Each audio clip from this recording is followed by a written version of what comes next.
Welcome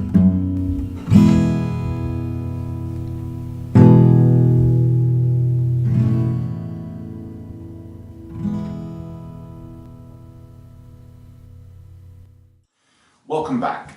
Here we are for week 2. We're starting the second module today. I'm coming to you a few hours later than I usually would like to. I'm sorry that my schedule this morning was a little rough. There's a couple things we want to do today, and I'm going to foreground something here that I usually save till the end, and that's one of the assignments. This week we are doing our first peer review assignment. Now, the reason that I'm bringing that up, the reason why that's so important, is because the schedule is different for the peer review assignments. And I want that to be very clear right up front. The initial submission, that is your response, this is to exercise 2.7. This is due Saturday night. That is Saturday night, Eastern Daylight Time. The reason for that is that there are 2 parts of the peer review. You're going to submit your initial assignment by Saturday night. Sunday morning, those will be automatically distributed. You'll get a couple of your peers to be looking at your responses, and you'll get a couple of responses from your peers that you'll be responding to. And those responses to your peers will be due Tuesday at the time when most of the module is due. I don't want that to catch you off guard, that this Saturday night there is an assignment due, you cannot delay it. Now, because it is late in the module, for some of you that means that you'll want to jump forward to that second unit so you can address what's going on in that exercise and maybe come back to what's in the first unit. That's fine, that's not a problem. Just make sure you get that initial submission in.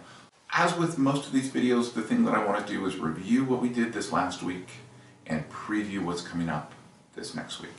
So in Module 1, we were really thinking about teaching in a general sense. We were thinking about, in our own experience as students and the experience we may have as teachers, do our disciplines go about teaching in primarily inductive or deductive ways? As many of you pointed out, rarely, and as the notes point out, rarely would a discipline only do one or the other. But there are strong trends in one direction or another for different disciplines. And we want to be aware of those, partly because we want to know what's going on in our discipline, but partly we want to be able to evaluate how well that's serving our students. I think that the discussion on the forum pages was really rich here. Not only were you pointing out the ways in which both inductive and deductive could be used together, you were bringing in issues like not just the disciplinary differences between who does what, but the cultural differences. And we do want to take those into account. Different cultures are going to emphasize different means of teaching, different means of learning. That doesn't necessarily mean that everyone in that discipline or everyone in that culture is best served by those traditions. And so part of the point of calling our attention to this idea of inductive and deductive teaching and learning is to ask that question.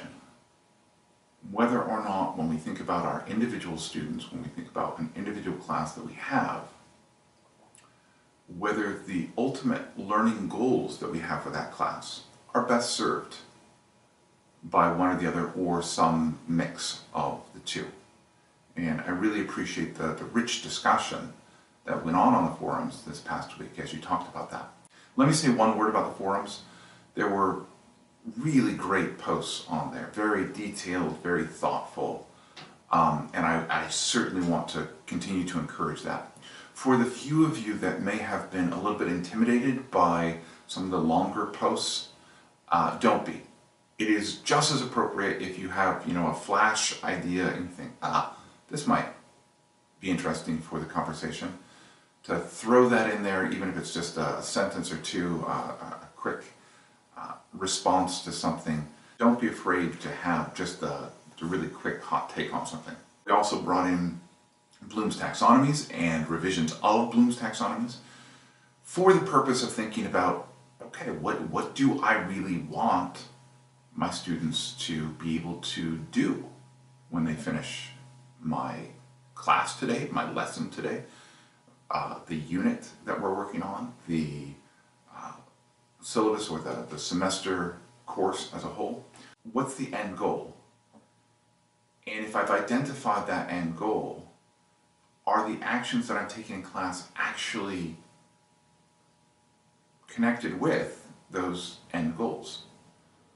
If I want my students to be able to analyze, to create, to develop something, do I give them opportunities to do that, or have I stuck at those lower levels of Bloom's taxonomy and really all they're doing is learning concepts and ideas? Those are important, but if I want them to do those higher order actions, I need to make sure that that's part of the class itself. So that's the main goal of looking at the Bloom's taxonomies.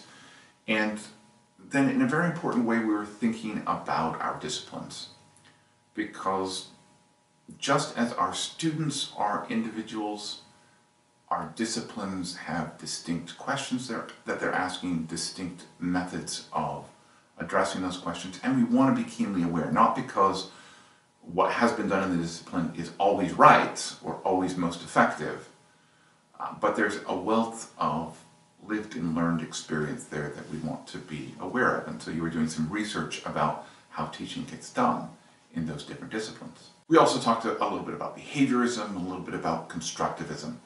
And the idea of Module 1 then was to give you a foundation of approaches to teaching, ways of thinking about how teaching and learning happens that we can build on.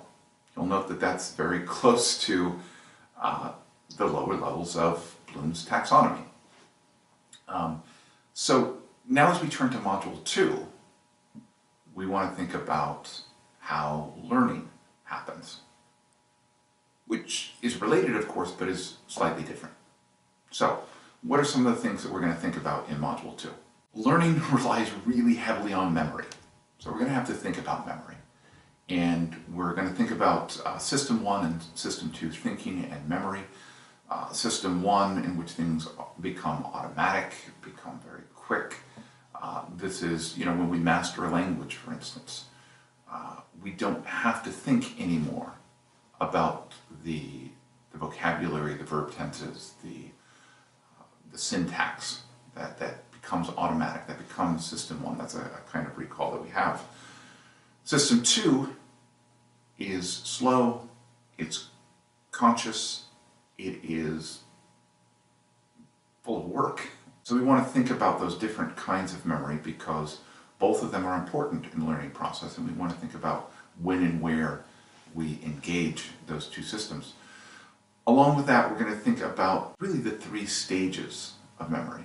And those are encoding, storage, and recall. What happens in the environment of that encoding? Where is it getting stored and how? And how do we recall it? And that will function different for short-term memory, for long-term memory. And we'll want to think about the ways that we can foster memory and the kind of memory that we're after for our students with the activities that we choose. We're also going to be talking about metacognition, because almost as important, I think, as what students learn is their dawning awareness of how they learn. That's transportable. That's something that they can take beyond the specific subject matter that we're addressing. And so we do want to think about and give our students opportunities to think about that learning process itself. Let me give you a quick example. I've taught writing for 20 some odd years. And one of the things we do in the Harvard Writing Program is whenever students turn in an essay, whether it's a draft or a revision, we ask them to write a cover letter. And that cover letter is all about metacognition. It's asking them to think about the process that they went through in drafting that essay or revising that essay, down to things like, what was the environment like? Were you listening to music? Were you in a cafe? Were you in your dorm room? To the way that they structured that writing process. Was it in large chunks? Did they just free write? Not because the goal is to tell them this is absolutely the way you should do it. There are differences between us. But to get them to think conscientiously about what is and isn't working for them in that writing process. And I think the same goes for any learning process, that we want to have that chance to think about what has and hasn't worked so that we can refine it, so that we can improve upon it. So we want to think about metacognition, and we'll certainly be talking about motivation. What motivates students and what demotivates them. So we'll think about intrinsic and extrinsic motivations. How do we encourage the intrinsic motivation that tends to be stronger, that tends to be more long-lived, that tends to carry students through a longer learning process and become lifelong learners? Systematically, most of us deal with an environment that is geared towards extrinsic motivations, grades being the prime example of that. And while those have a place, we really want to concentrate on what we can do to promote those intrinsic motivations. We want to think about the role of emotion in motivation, and we want to think about cultural factors, particularly the role of stereotyping and how that stereotyping, for better or worse, can affect the way that students are reacting to the material that they're being presented, and how they're reacting to us as teachers. We'll also think about what gets in the way of learning. Things like the gap of minds. It can be really frustrating for many of us when we're trying to teach students something that is just second nature to us now. When we have forgotten what it feels like to not know what we know. How do we return to that moment where we can imagine what our students do and don't know, so that we can best help them and guide them as they find their way towards what we already know? That gap of knowledge can be a real killer in the classroom. So if Module 1 was really about a kind of foundation of teaching, Module 2 is about foundation of learning, what gets in the way, what promotes it, how does memory work. 2 major assignments, journal entries at the beginning and end. Those are primarily for you. Those are about you thinking, what do I know about the subject beforehand? And at the end, let me cement in writing some of the things that I've rethought or concluded through the module.